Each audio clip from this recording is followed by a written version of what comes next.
विजय प्रताप सिंह एक साधारण मगर महत्वाकांक्षी वन अधिकारी अपने विभाग के एक लोकप्रिय सहकर्मी की शोहरत से भीतर ही भीतर जल रहा है।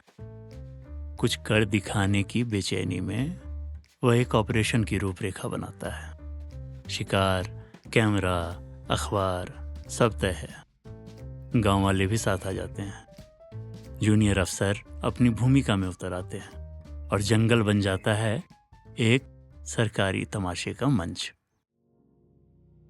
एएनसी स्टूडियोज प्रेजेंट्स कहानियों का सिलसिला। एएनसी स्टूडियोज प्रस्तुत करते हैं कहानियों का सिलसिला।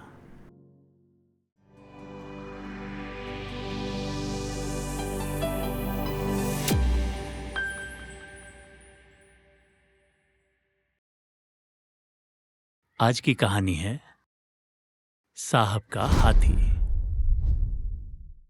साकीज मिसेस पैकलटाइट्स टाइगर। कहानी अनुवाद और रूपांतरण चिन्मय शंकर। स्वर सिद्धार्थ श्रीवत्स। विजय प्रताप सिंह को किसी वन्य जीव पकड़ने की सनक अचानक नहीं चढ़ी थी। न ही उन्हें जंगल सुरक्षित करने की कोई नैतिक जिम्मेदारी महसूस हो रही थी। असली वजह कुछ और थी। उनके विभाग के अफसर आदित्य मोहन, जो हाल ही में ब्राजील और ऑस्ट्रेलिया से वन्य जीव ट्रैपिंग का कोई कोर्स करके लौटे थे और तब से लगातार मीटिंग्स, सेमिनार्स और व्हाट्सएप ग्रुपों में छाए हुए थे। उनकी हर बात में कोई विदेशी उद्धरण होता और हर फोटो में कोई बंदूक या नेट या फिर विदेशी हैट। विजय प्रताप को यह सब साल रहा था। उन्हें लगा कि अगर वो अब भी चुप रहे तो अगले ट्रांसफर तक उनकी गिनती साइलेंट जोन में ही होती रहेगी। कहीं शंटिंग ना हो जाए, कुछ तो गतिविधि दिखानी जरूरी थी। तभी एक दिन खबर आई, दूर के एक वन्य क्षेत्र में एक पागल हाथी की हलचल देखी गई। कोई कह रहा था खेत रौंद गया, कोई कह रहा था ट्रक के पीछे दौड़ा। किसी को कुछ पता नहीं था, पर अफवाहें तेज थी। और अफवाहें तो इस विभाग की सबसे उपजाऊ जमीन होती है। बस सही समय पे बीज डाल के फल का इंतजार करना आना चाहिए। और विजय प्रताप को ये सूचना तो जैसे बिना बीज डाले उनकी झोली में गिरे फल जैसी लगी। उन्होंने मन ही मन योजना बना ली। कैसे जमीन चिन्हित होगी, कैसे गड्ढा खोदा जाएगा और किस एंगल से फोटो ली जाएगी। फोटो सबसे जरूरी बात थी। वो पहले ही तय कर चुके थे कि प्रेस नोट में किस लाइन को बोल्ड कराना है। कारण कुछ भी हो, अब विजय साहब की मंजिल एक ही थी, बड़े अफसरों की नजरों में आना।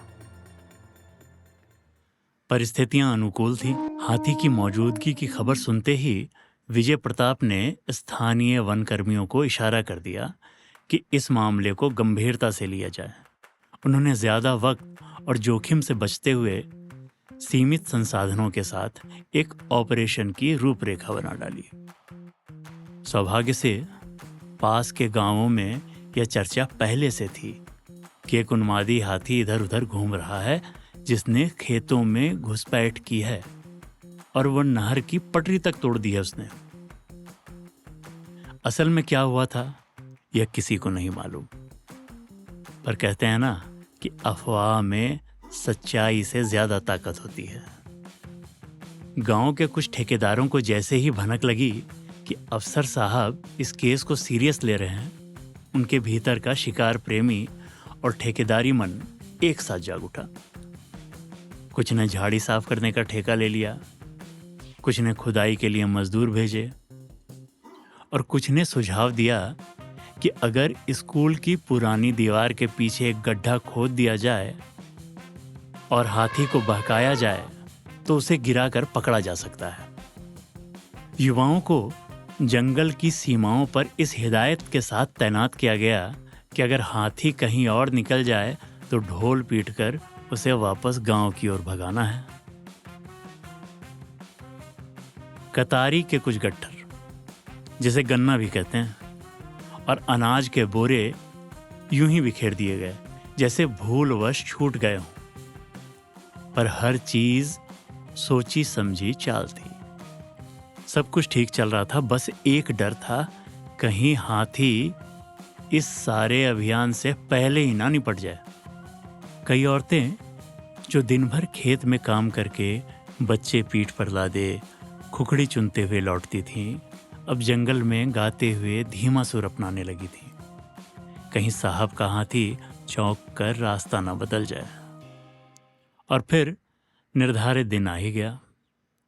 धूप साफ थी और मौसम में एक अजीब सी सरकारी किस्म की उमस थी, वैसी ही जिसमें नेता फीता काटते हैं, अफसर फोटो खिंचवाते हैं और जनता सर पे गमछा डाले छायादार पेड़ों और पुराने घरों के छज्जों के नीचे शरण लिए रहती है। जंगल के एक किनारे जहाँ पेड़ों की घनी छाया थी और मोबाइल नेटवर्क भी ठीक ठाक आता था, वहाँ एक ऊंचा मचान बनवाया गया। वहीं पर विजय प्रताप सिंह ने अपनी पूरी टीम के साथ डेरा डाला। एक और दूरबीन, दूसरी ओर प्रेस नोट की फाइलें और बीच बीच में पसीना पोंछता कैमरामैन। साथ थे अनुभाग अधिकारी पाठक जी, जिनका काम ऑपरेशन की वास्तविकता पर निगरानी रखना था। पर ज्यादातर समय वो मोबाइल के कैमरे से एंगल जांच रहे थे। पेड़ के नीचे एक दिखावटी लोकेशन पर गन्ने का एक गट्ठर बांधा गया, इस उम्मीद में कि हाथी कहीं आसपास हो तो लालच में आ जाए। एक ट्रैंक्विलाइजर गन पास रखी थी, उपयोग की संभावना लगभग शून्य। पर फोटो में साहस का प्रतीक जरूरी था। विजय प्रताप ने दस्ताने भी पहन रखे थे ताकि बाद में तस्वीरें देखकर कोई कह ना दे कि यह सब सिर्फ एक नौटंकी थी। खैर, हर ओर प्रतीक्षा का माहौल था, पर ऐसी प्रतीक्षा जिसमें कहानी का अंत तो सबको पता होता है, बस जिज्ञासा इस बात की होती है कि कहानी घटेगी कैसे। कुछ खतरा तो नहीं है ना सर? अनुभाग अधिकारी पाठक ने विजय प्रताप से फुसफुसाकर पूछा, आंखें दूरबीन पर और मन अपनी संविदा की शर्तों पर टिका हुआ।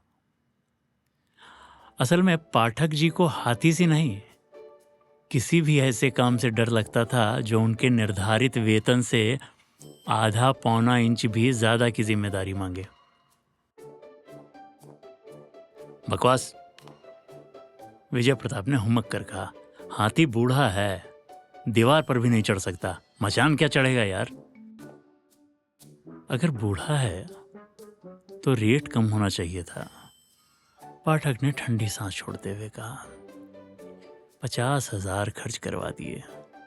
इस हालत में तो हाथी खुद भी धराशायी हो सकता है। फिर क्या करेंगे?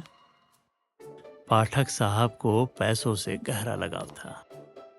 माफ कीजिएगा, एक भूल सुधार, पाठक जी को सरकारी पैसों से गहरा लगाव था। अपने खीसे से वो चवन्नी भी ना खर्चें, खासकर अगर वो सरकारी काम हो। उन्हें हर फाइल में अनावश्यक व्यय दिखता था, सिवाय अपने टीए क्लेम के। पर इस बार उन्होंने अपनी जेब से रुपया बांटा था। विजय साहब के मातहत रहते उनको सालों हो गए थे, न खुद आगे बढ़ते न पाठक जी को बढ़ने देते। आज बड़े सालों के बाद ये शुभ घड़ी आई थी।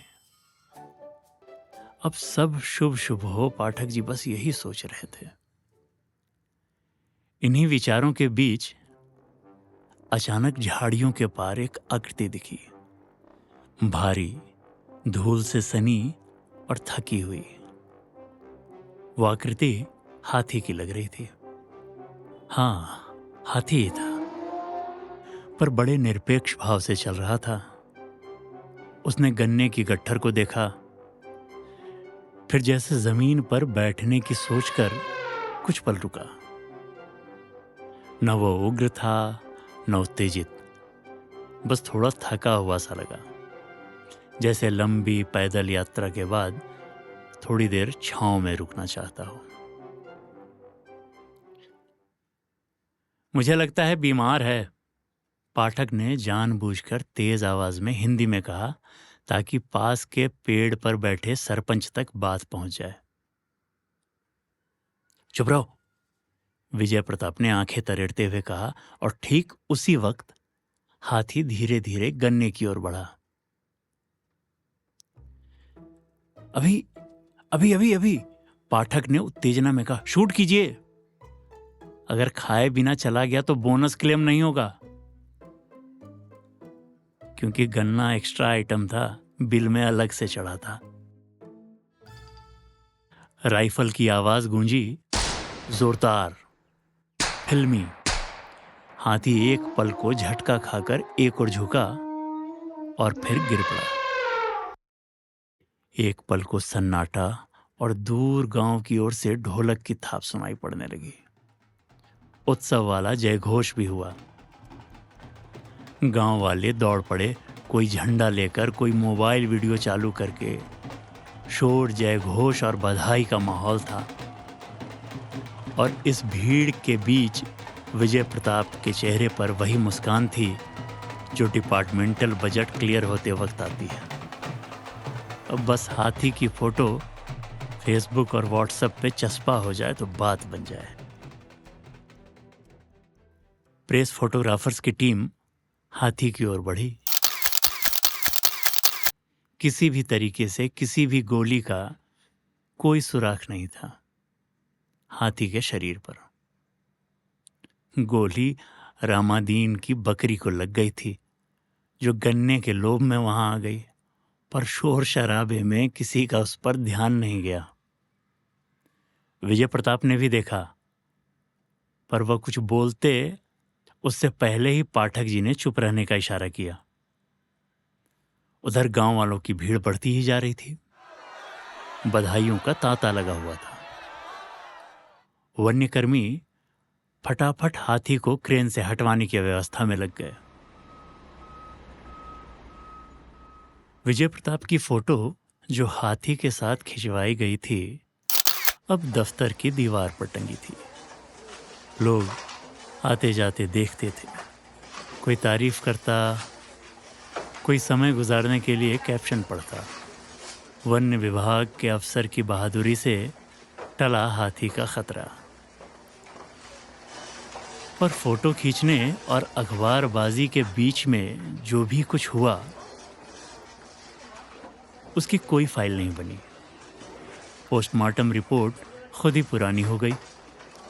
2 लोकल पत्रकारों को पॉजिटिव एंगल समझा दिया गया, और जो थोड़ी बहुत खुसर फुसर चल रही थी, वो पाठक जी के 2-3 फोन कॉल में ही थम गई। बाद में एक दिन जब चाय की ट्रे किनारे रखी गई और स्टेनो कमरे से बाहर गया था, पाठक जी बोले, सर, जो बातें कागज पर नहीं आती वही सबसे ज्यादा टिकती हैं। मैंने कुछ नहीं कहा, पर सबको समझ आ गया था कि यह मामला बाहर नहीं जाना चाहिए। और रामादीन की बकरी का जो भी बनता था वो दे दवा कर बात खत्म कर दी। उस शाम विजय प्रताप ने खुद ही एक लिफाफा तैयार किया। नाम नहीं लिखा गया, पर पता सबको था। कुछ पैसा गांव वालों तक पहुंचा, कुछ कहाँ गया, ये सब पूछने का रिवाज नहीं है। पाठक जी अब दमोह के पास एक छोटा सा प्लॉट लेकर घर बनवा रहे हैं। सुनने में आया है कि बाउंड्री बन चुकी है। बाहर एक साइन बोर्ड लगा है, Shanti Niketan, a forest retreat. Gate के बगल में 2 गमले भी रखे हैं, जिनमें एलोकेसिया के पौधे लगे हैं। कोई पौधे का नाम पूछता है तो पाठक जी चट से बताते हैं, अजी ये एलोकेसिया है, इन्हें हाथी के कान भी कहते हैं। ये दूर से आती हुई माता लक्ष्मी की आहट भी सुन लेते हैं। और विजय प्रताप आजकल ज्यादातर चुप रहते हैं, मीटिंग में सवाल नहीं उठाते, किसी नई योजना पर राय नहीं देते, सिर्फ सर हिलाते हैं, दाएं बाएं नहीं, सिर्फ ऊपर नीचे। उन्हें अब समझ में आ गया है कि इस विभाग में लोग काम करने से नहीं बल्कि चुप रहने से टिकते हैं, और जो बोलते हैं उनके दिन गिनती के होते हैं। एक दिन कोई जूनियर पूछ बैठा कि उन लोगों की टीम का फील्ड में जाना कब होगा। तो विजय साहब ने अपनी कुर्सी ठीक की, चाय का कप उठाया, बिस्किट डुबाई और बोल पड़े, देखो यार, विभाग में आगे बढ़ना है तो इंतज़ार करना सीखो, और सबसे बड़ी बात, फील्ड में जाना है तो निशानेबाजी की प्रैक्टिस करते रहना, मेरी तरह। सही निशाना लगा तो क्या पता तुम मुझसे भी आगे जा सकते हो। विजय प्रताप के कहते कहते ही बिस्किट का नर्म टुकड़ा चाय के कप में गिर पड़ा। चाय की एक बूंद छलक कर विजय साहब के वाइट शर्ट के पॉकेट पर किसी बैज की तरह छप गई।